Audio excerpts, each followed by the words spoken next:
What's up everyone, Lion Roar here, and it is the season of love, so we're going to take a look at the three new seasonal heroes, Cupido, Phthonus, and Himeros.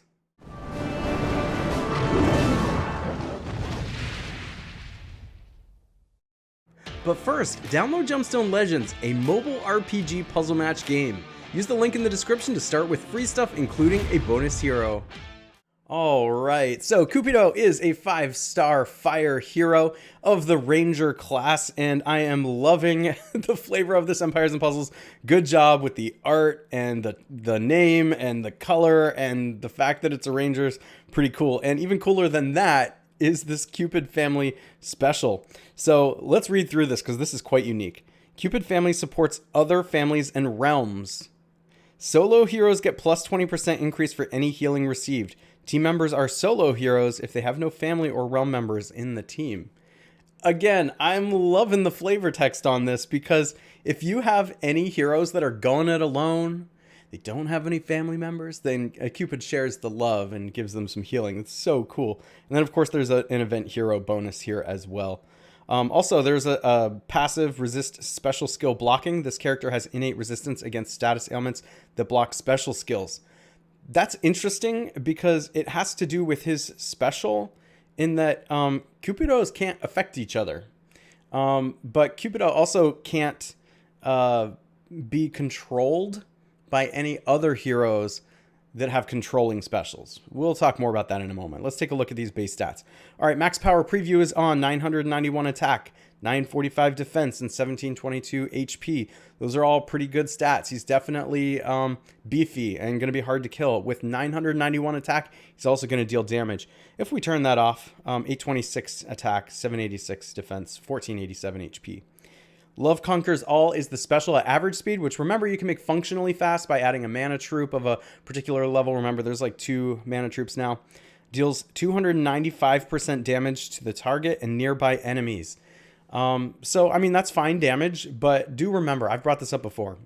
With any of these hit 3 heroes, oftentimes you're not actually able to hit 3. Like if you're on offense and they're missing the tank, you're never going to hit 3, right? And that happens quite frequently because usually it's the tank you're getting rid of first, especially in like war where the formations are not different. However, these hit 3s can hit everybody in like regular raids. So remember that depending on how the defense is formed. But most of the time, and the things that really matter, the Cupido is not going to be hitting 3. Even when the Cupido is on defense, if the opponent or if that team gets rid of any of the heroes on the offensive side, and Cupido chooses to target any of the heroes to either side of that hero or the end heroes even, then he's never going to hit 3 there either. So that does bring his value down in my mind. And that's always like a hit on a hero's quality, if you will, whenever I see something like that. Okay, the target and nearby enemies automatically cast Healing Gift on the character with the least health in proportion to their max health on the opposing team when mana is full at the start of a turn during 3 turns. Now that's banging good. That's freaking amazing. So this is like mindless attack, but instead of dealing damage to their own team, as with mindless attack, you're actually gaining health on your side. So let's say you have Cupido on offense. Well, now your opponent isn't able to use their special skills and you're gaining health. That's a really cool healing kind of thing. And what I love about this Cupido is like everything about this, he's like totally an offensive, and he's a really good defensive, but he's totally an offensive type of hero where you can like really control him, and yet his special seems so like passive. Which is really funny, but it's actually just preventing the enemy from being able to fire their specials, and then you can use the rest of your team to annihilate the team. Plus, again, he's dealing damage, right? And he's going to deal a good amount of damage. Okay, now Healing Gift recovers 20% health for the enemy with the lowest remaining HP in proportion to their max HP. All right, so now we get a clear picture of what Cupido does. I want to say that I think that the hit 3 is offset by this amazing Healing Gift ability. That's a really, really good one. Absolutely, if you can stop 2 opposing heroes from firing, that's extremely important. We know like any hero with mindless attack is absolutely amazing. And they're all, if not rated A's in my book, are very, very, very close. And so I can't help but to think that Cupido is going to be up there too. So let's talk about where you can use him. I think it's fine to use him on defense. There's actually something that makes him a little bit more valuable in defense than a lot of defensive heroes that we consider, and that's that he might actually be good in that right flank spot, like in wars and stuff like that. And there's not a lot of heroes out there where you can say that is a right flank hero. Most of the time, the heroes they come out with, you're like, oh, that's a tank and only a tank, or that's a left wing and only left wing, or that's a left flank because they boost everybody's attack or defense down, or something like that. But this is a pretty specific like right flank type of hero. And what that means is, since there's not a lot of there's not a whole lot of heroes you can say that about, then he should easily be able to slide in some defense. I mean, when you're making your war defense or tournaments or something like that, you should be able to find a place for him. Maybe a little easier than some other heroes. So there is that. On offense, I think he's an even better offensive hero, because when you get to choose the hit 3, it's a little bit better. You can be purposeful about who you're stopping from firing their special. You can choose who you're doing damage to, because remember, he's dealing damage, so you could just target heroes that you kill, and if they're dead, they can't fire their special at all, right? So there is that to consider as well. But you get to make those choices in game. I think when you have choices, that's what makes the game more fun. I think he's going to be great in events where, you get to the final bosses. If you're going for completion, not speed in particular, yeah, sure, hold up the bosses, like keep them from firing, keep your team healing. That's what you need in one of those like longevity fights. Tournaments, same thing, just like war and raid and things like that. I think he's going to be good. So I think that Cupido is an A. And I don't think that Cupido's overpowered because of that hit 3. So I think this is the sweet spot. I think Empires and Puzzles found a hero, created a special that's unique, has awesome flavor text, does really cool things. This is a different kind of hero than we've seen before. I mean, there's other heroes that kind of mimic this a little bit, but in this particular way, I think this is just a really creative and fun hero that's not overpowered, but is going to be very, very good. That's why I give him an A. Next up, we have Himeros, a 5-star blue hero of the Rogue class. Rogue is one of the best classes as far as that goes. Remember, there's the Cupid family bonus here. So again, Himeros is giving out that healing ability to any of the lonely heroes. And then we've got the passive here, resist special skill blocking. So it looks like they're all going to have this. And that's important because if a lot of these heroes start showing up facing each other in offenses and defenses, they can't affect each other. All right. So we got with the max power preview on 1014 attack. That's really high. 909 defense and 1735 HP. A little bit of a glass cannon as far as stats go, because very high attack and a lower defense means she better get her attacks off, get underneath the enemy, dealing a lot of damage before they're able to do damage to her. Otherwise, she might have an issue staying alive. But the defense is not horrible. Like, when I turn this back off, it's just lower than a lot of the heroes that are coming out lately. Grips of Longing is the special at very fast speed. Remember, with a mana troop, you can make it so that it's going off after only 6 tiles. Dispels buffs from the target. Remember that, because we've seen this kind of effect before, where if the dispel comes first in the bullet points, that means that you can attack through something like counterattack. Deals 460% damage to the enemy.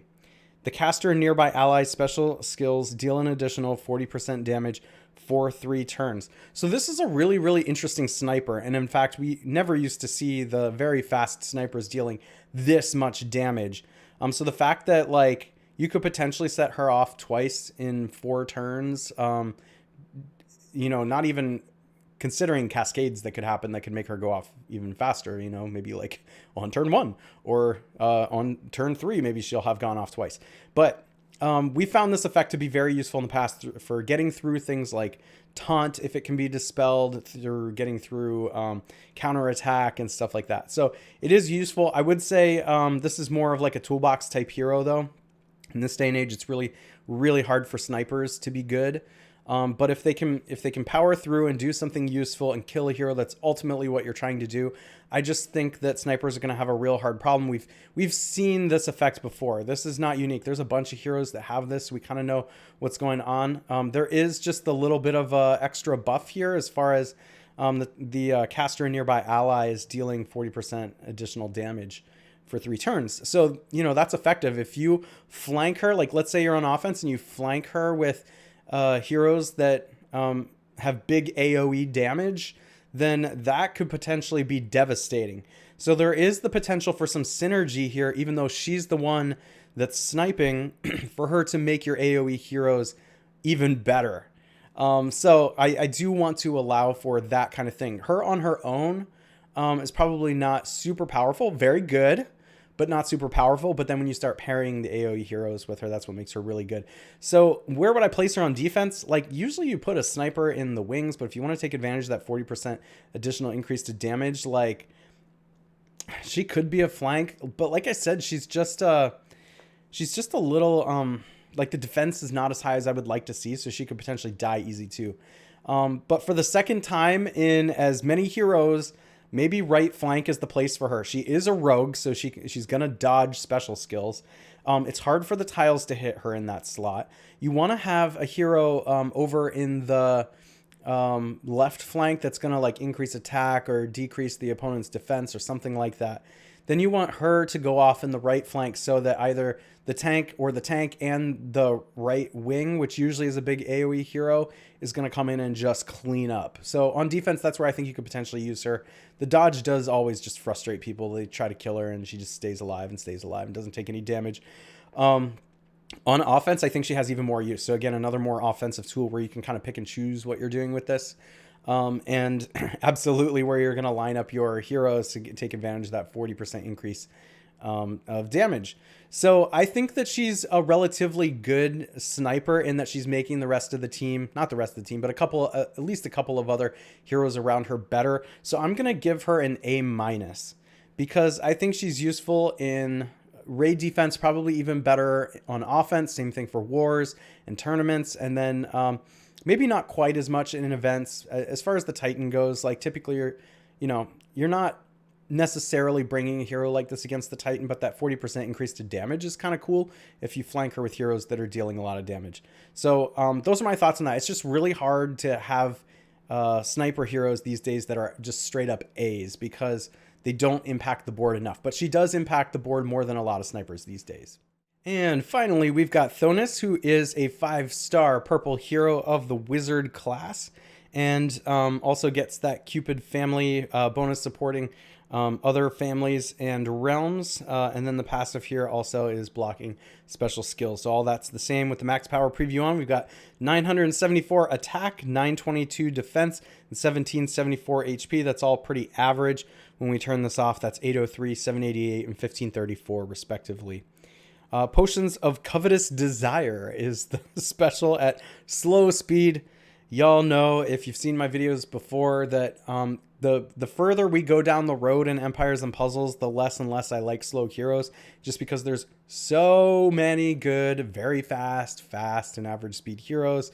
It's hard for the slow heroes to get in there, but there absolutely can be great slow heroes. The quality that I'm looking for in them is that they basically end the game when they go off. Otherwise, they don't often get a chance to go off. Either that, or you've got to put together a team synergy that's going to prolong the match so the slow hero has a chance to do what it's supposed to do. Okay, deals 360% damage to all enemies. That's a good amount of damage. Dispels buffs from all enemies. And I'm going to talk about that in a moment, but also recovers 8% health for each removed status effect for all allies, up to 64% health in total. Now, interestingly enough, being slow does help it, dispelling buffs when it's on defense and you can't really choose when to fire. It's the AI that's firing, because oftentimes the offense will get its buffs up and then he'll come through and wipe them out. So the slow does kind of help in that a little bit. Recovering the health is kind of nice. Up to 64% health in total. That could be a lot of healing.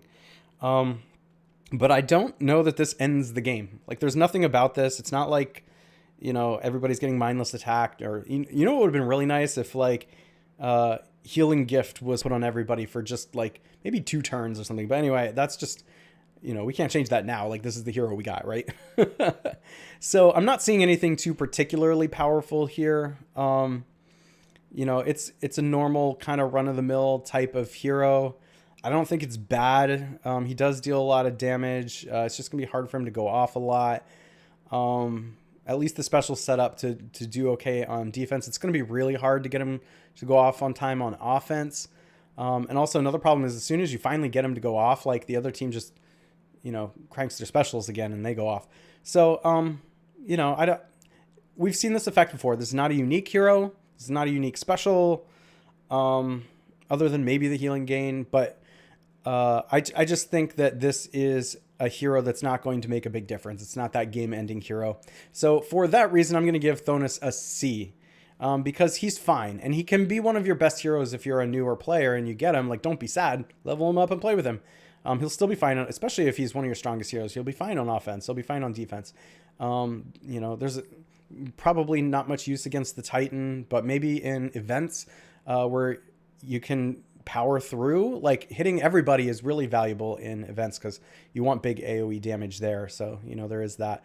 Also, very fast wars and tournaments. I think that there's something to be said for this effect. So there is some value there. But you're going to have to be very careful and pick and choose where you use him. So that's what I think. What do you guys think? This is, of course, is just all speculation. Let me know in the comments. And if you enjoy videos like this, make sure to like, subscribe, and hit that bell notification. And I will catch you in the next one.